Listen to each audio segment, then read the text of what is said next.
నమస్తే. తెలంగాణ రాష్ట్రంలో మే 13వ తారీఖున 17 పార్లమెంట్ నియోజకవర్గాల పోలింగ్ అయితే జరగనుంది. ఇక అన్ని వర్గాలకు సంబంధించినటువంటి ప్రజలు ఇప్పటికే డిసైడ్ అయినట్టుగా మనకైతే స్పష్టంగా అర్థమవుతా ఉంది. ఎవరికి ఓటు వేయాలనే విషయంలో ఇప్పటికే డిసైడ్ అయినట్టుగా మనకైతే అర్థమవుతా ఉంది. మనతో పాటుగా బీసీ సంఘం జాతీయ అధ్యక్షుడు జాజుల శ్రీనివాస్ గౌడ్ ఉన్నారు. అసలు ఎవరికి సపోర్ట్ చేయబోతున్నారు, బీసీ సంఘంగా మీరు ప్రజలకు ఏం చెప్పబోతున్నారు అడిగి తెలుసుకునేటువంటి ప్రయత్నం అయితే చేద్దాం. అన్న, మీ చేతిలో ఏదో ఉంది, అసలు ఏంది ఇది? బహిరంగ లేక బీసీ ప్రజలకు ఎందుకు రాయాల్సి వచ్చింది? అసలు ఈరోజు ప్రస్తుతం జరిగేటువంటి ఎన్నికల్లో ఇండియా కూటమికే బీసీలు ఎందుకు మద్దతు ఇవ్వాలి?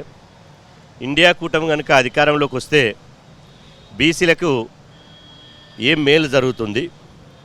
ఈ ఎన్నికల్లో బీజేపీని ఎందుకు గద్దెదించాలనే దాని మీద ఇలా 4 పేజీలతోటి ఇలా కోటి కరపత్రాలను ఈరోజు హైదరాబాద్లో విడుదల చేయడం జరిగింది. నిజంగా ఈరోజు గౌరవ ప్రధానమంత్రి నరేంద్ర మోదీ గారు హైదరాబాదు తెలంగాణ పర్యటనలు ఉన్నారు. హైదరాబాదు పర్యటనలు ఉన్నప్పుడే మేము ఇది రిలీజ్ చేసినాం.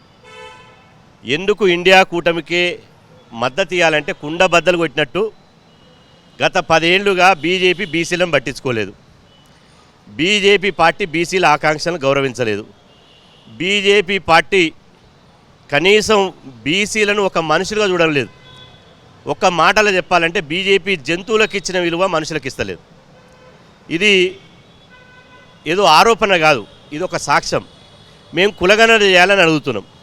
ఈ దేశంలో నరేంద్ర మోదీ గారు ఈ దేశంలో పులులు ఎన్ని ఉన్నాయి, కుక్కలు ఎన్ని ఉన్నాయి, నక్కలు ఎన్ని ఉన్నాయి, జంతువుల లెక్కలు చేసింది. కానీ బీసీ కులాల లెక్కలు చేయాలంటే ఇది దేశ సమగ్రత దెబ్బతింటుంది. అంటే మా బీసీ కులాల లెక్కలు తీస్తే మీ దేశ సమగ్రత దెబ్బతింటుందా? మరి మా లెక్కలు లేనప్పుడు, మేము లెక్కలోకే లేనప్పుడు బీసీల ఓట్లు బీజేపీకి ఎందుకు వేయాలి? బీజేపీకి బీసీలు ఓట్లు వేయడం వల్ల బీసీలకు ఒరిగేది ఏముంది అని బీజేపీ అట్లా చెప్తుంది అంటున్నారు, ఎన్డీఏ కూటమి అట్లా చెప్తున్నారు. మరి ఇండి కూటమి ఏం చెప్తా ఉంది, వాళ్ళు ఏం మాట్లాడుతూ ఉన్నారు? ఇప్పుడు ఇండియా కూటమి స్పష్టంగా మేము అధికారంలోకి వస్తే ఇక్కడ స్పష్టంగా ఈ లేఖలో చెప్పడం జరిగింది. ఇవాళ ఎన్డీఏ కూటమి అధికారంలోకి వచ్చి ఏం చేసింది, ఇండియా కూటమి ఏమేమి చెప్పిందో ఇక్కడ స్పష్టంగా చెప్పడం జరిగింది. ఇండియా కూటమి బీసీ కులగణన చేస్తుంటుంది, బీసీ కులాల లెక్కలు తీసి బీసీ రిజర్వేషన్ పెంచుతుంటుంది, కేంద్రంలో ప్రత్యేక మంత్రిత్వ శాఖ తీస్తుంటుంది, అదేవిధంగా మహిళా బిల్లులో బీసీ మహిళలకు సబ్ కోటా వేస్తుంటుంది, అదేవిధంగా ఇప్పుడున్నటువంటి సామాజిక రిజర్వేషన్లు రక్షించడమే కాకుండా 50% సీలింగ్ని ఎత్తివేసి ఎవరి వాటా ఎంతో, ఎవరి జనాభా ఎంతో ఆ లెక్కల ప్రకారం మేము దామాషా పద్ధతిలో రిజర్వేషన్లు ఇస్తుంటుంది. మరి మా ఎజెండానే, బీసీల ఎజెండానే ఇండియా కూటమి ఎజెండా అయింది. మరి ఇండియా కూటమిలో ఎజెండా అయినప్పుడు మా నైతిక ధర్మం, మా సామాజిక బాధ్యత ఎవరి మీద ఉంటుంది? మా డిమాండ్లను ఎవరైతే వాళ్ళ ఎజెండాలు పెట్టుకున్నారో, వాళ్ళ అధికారంలోకి వస్తే ఈ దేశంలో 70 కోట్ల మంది బీసీల బతుకులు మారుస్తూ అంటున్నారో వాళ్లకు మద్దతు ఇవ్వాలన్నా?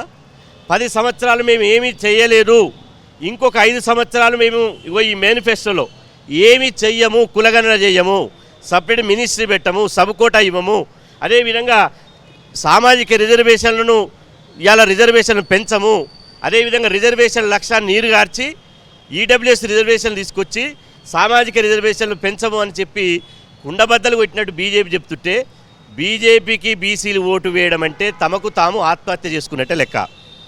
మేము చెయ్యమని చెప్పినాక కూడా ఎట్లా ఓటేస్తారు? కాంగ్రెస్ ప్రోద్బలానికి జాజుల శ్రీనివాస్ గౌడ్ బీసీ సంఘం లొంగే ఈ మాటలు మాట్లాడుతున్నారని బీజేపీ వాళ్ళు ఆరోపించడానికి ఆస్కారం ఖచ్చితంగా ఉంది. అలాంటి వాటికి ఏం మీరు జస్టిఫై చేసుకుంటారు? వాస్తవానికి మా చరిత్ర చూసుకుంటే 25 ఏళ్లుగా బీసీ ఉద్యమంలో ఉన్నాం. మొన్న అసెంబ్లీ ఎన్నికలప్పుడు నరేంద్ర మోదీ గారు బీజేపీ తరఫున తెలంగాణలో బీసీని ముఖ్యమంత్రి చేస్తున్నాడు. మొట్టమొదటగా స్పందించిందే మేము. బీజేపీ బీసీ ముఖ్యమంత్రిని చేస్తుంటే నరేంద్ర మోదీ గారికి, జాతీయ నాయకత్వానికి ధన్యవాదాలు తెలిపినాం.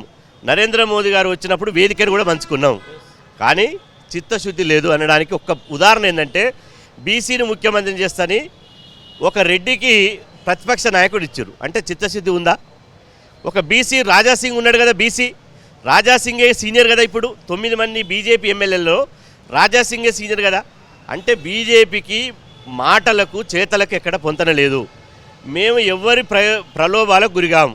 మేము ప్రలోభాలకు గురి అయ్యేది ఒక్కరికే, మా బీసీ జాతికే ప్రలోభాలకు గురవుతాం. అసలైన తొలి వెలుగు Follow WhatsApp at Toli Velugu Official.